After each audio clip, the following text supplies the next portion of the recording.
네, 안녕하세요. 이승종입니다. 이번 주 생생서치, 이번 주에도 생생한 업종 정보 소식으로 여러분과 찾아뵙겠는데요. 저 옆엔 또 전문가분 나와 계십니다. 인사 좀 부탁드릴게요. 네, 안녕하세요. 투자 컨설팅부에서 스몰캡을 담당하고 있는 이수경 선임연구원입니다. 투자 컨설팅부 스몰캡 담당. 사실 스몰캡 하면 굉장히 많은 분들이 귀를 쫑긋 세우긴 합니다. 대형주에 좀 지친 분들. 투자를 하시는 분들은 실제로 스몰캡에 많은 관심이 있는데요. 오늘 스몰캡 얘기를 좀 해볼 텐데 어떤 분야에 대해서 좀 얘기를 해볼까요? 건강기능식품에 대해서 오늘 좀 얘기를 해드리려고 하는데요. 네. 작년 치료제도 백신도 없는 코로나19가 전 세계를 강타하면서 네. 면역력에 대한 관심도가 좀 높아지면서 네. 건강기능식품 시장에도 관심이 급증을 했는데요. 하지만 KB증권에서는 건강기능식품 수요가 반짝 인기가 아닌 구조적으로 증가하고 있다는 것으로 판단하여 오늘 시장에 대한 분석과 투자 포인트를 말씀드리고자 합니다. 네, 그래서 오늘 주제가 건강기능식품의 구조적 성장 및 업체들의 수익성 개선, 투자 전략까지 좀 저희가 얘기를 해보려고 합니다. 사실 사람들이 이제 투자하는 사람은 흔히 줄여가지고 건기식이라고 하잖아요. 네. 건기식에 대한 관심, 어제도 저희가 세미나를 했는데 굉장히 높았어요. 건강기능식품 소비가 계속해서 증가할 것이라 본다. 그 이유는 뭘까요? 기존 주력 소비층인 노령 인구 증가 및 소비 연령층 확대가 구조적 성장을 견인할 것으로 판단을 하고 있습니다. 네. 한국인들은 나이도 건강 걱정도 많은 것이 특징인데요. 한국은 잘 아시다시피 노령화가 전 세계에서 가장 빠르게 진행되는 국가입니다. 또 건강에 대한 염려도 OECD 중 국가 중 굉장히 높은 편입니다. 네. 보통 현재 인기리 판매되는 건강기능식품의 기능을 살펴보면 항산화나 갱년기 여성 건강 등 노령 인구가 좀 관심 있어 할 만한 기능들에 집중이 되어 있습니다. 네. 한국에서 앞으로도 노령 인구는 계속 증가할 수밖에 없기 때문에 건기식 소비도 함께 증가할 것입니다. 건기식 소비가 좀 증가하고 있다고 얘기를 하셨는데 이제 30대가 되셨잖아요. 네. 혹시 드시는 건기식 있어요? 네, 저도 뭐 유산균이나 뭐 이런 여러 종류의 건기식들 챙겨 먹고 있습니다. 흔히들 먹는 영양제라고 하는 것도 건기식으로 우리가 얘기를 할 수 있잖아요. 네. 그거에서 좀 더 좀 살펴보면 2030 세대도 많이 관심이 올라오고 있다고요? 2030 젊은 세대들도 건기식에 대한 선호도가 높아지고 있는데요. 네. 이유로는 먼저 기능이 다양해지고 있는 점을 꼽을 수 있을 것 같습니다. 체지방 감소나 알코올 손상으로부터 간 보호 등 2030도 좀 관심을 가질 수 있을 만한 기능의 원료들이 개발이 되고 있고요. 네. 한편 유통 채널이 다각화되면서 2030의 접근성이 확대되고 있는 것도 그렇죠. 특징인데요. 네. 기존 건기식이 주로 네트워크 판매, 즉 다단계 판매나 홈쇼핑 위주로 유통이 되었었다면 네. 최근에는 올리브영과 같은 H&B 스토어, 온라인몰 등 젊은 세대가 쉽게 접할 수 있는 채널에도 건기식 판매가 시작되었습니다. 네, 사실 뭐 SNS 채널만 봐도 뭐 인스타그램이나 페이스북에도 굉장히 중간 광고로 건기식 관련된 게 많잖아요. 네. 근데 아까 말씀하신 거로 체지방 감소, 알코올 손상으로부터 간 보호했는데 이 절 보고 가져오신 제품은 아닌 거죠?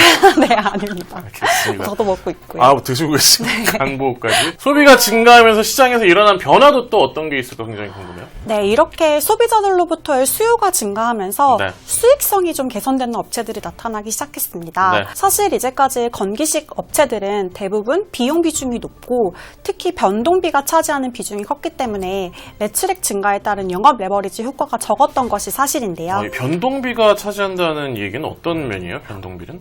예를 들어서 공장 설비나 그런 데 들어가는 비용이 많다면 매출액이 늘어날수록 이 고정비는 계속해서 고정이 되어 그렇죠. 있으니까 매출액이 이익이 늘어날수록 영업이익도 올라갈 수 있겠지만 매출 원가에 따른 그런 원재료비나 그런 노무비 같은 그런 변동비 항목이 높았으면 영업 레버리지는 좀 일어나기 힘들다고 볼 수 있겠습니다. 또 다른 얘기를 좀 뭘 할 수 있을까요? 네, 하지만 이렇게 수요가 급증을 하면서 국내 주요 건기식 업체들의 공장 가동률이 100%에 육박을 하고 있습니다.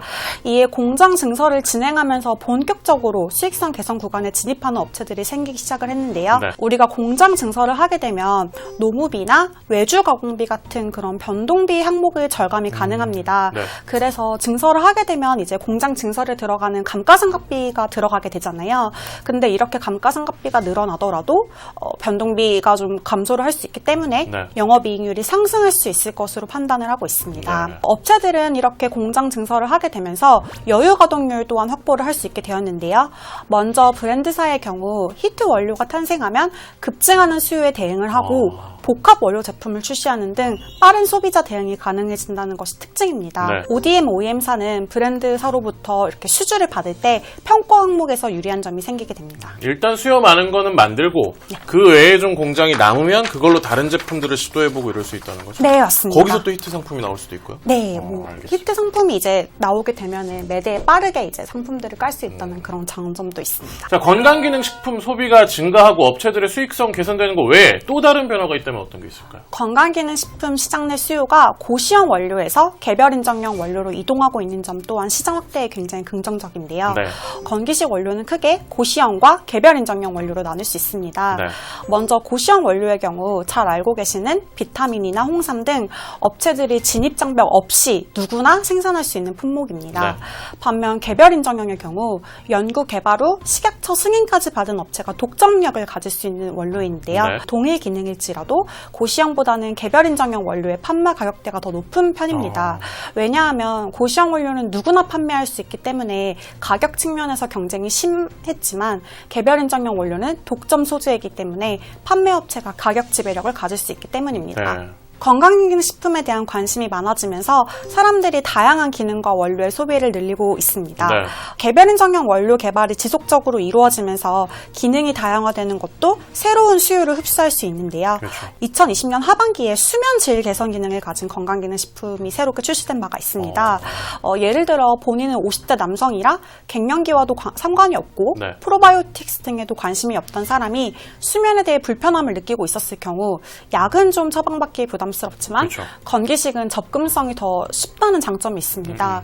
이처럼 원료 기능의 다양화는 새로운 수요층을 시장에 새롭게 끌어들이기도 합니다. 그렇죠. 약을 사실 처방받으면 좀 내가 뭔가 환자 같다 느낄 수 있는데 몸에 좋은 거야 이러면서 먹는 건 굉장히 많잖아요. 네. 그런 면에 좀 긍정적인 효과들이 있을 수 있다. 좀 얘기를 할 수 있고 사실 아까 그 개별 인정형 원료 이런 걸 얘기하셨는데 확실히 뭐 다이어트 이런 것도 개별 인정형 원료에 들어가는 거죠?